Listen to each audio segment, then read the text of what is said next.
Hello అండి. గుప్పుడు పెసరపప్పు, గుప్పుడు శనగపప్పు 3 గంటల పాటు నానబెట్టేయండి.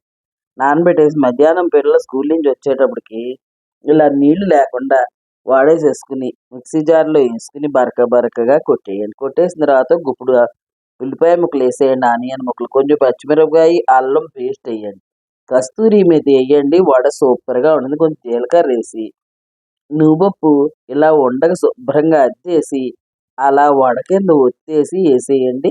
ఈ వడ డిఫరెంట్‌గా ఉంటుంది. పిల్లలు భలే ఇష్టంగా తింటారండి. ఎప్పుడూ పెట్టే మసాలా వడేనా అనకుండా ఇలా నువ్వులేసి ఇవ్వండి. కాల్షియం వస్తుంది. వాళ్ళకి డిఫరెంట్‌గాను ఉంటుంది.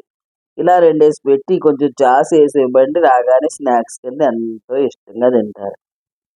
ఏంటి నచ్చిందా? నచ్చితే ఒక లైక్ చేయండి. మీ ఫ్రెండ్స్‌కి షేర్ చేయండి. మీరు చేసుకొని తిని చూడండి. సూపర్‌గా ఉంటుంది. నువ్వులు పంటి కింద పెడితే ఆహా! ఎంత కమ్మగా ఉంటుందో నమ్మాలి.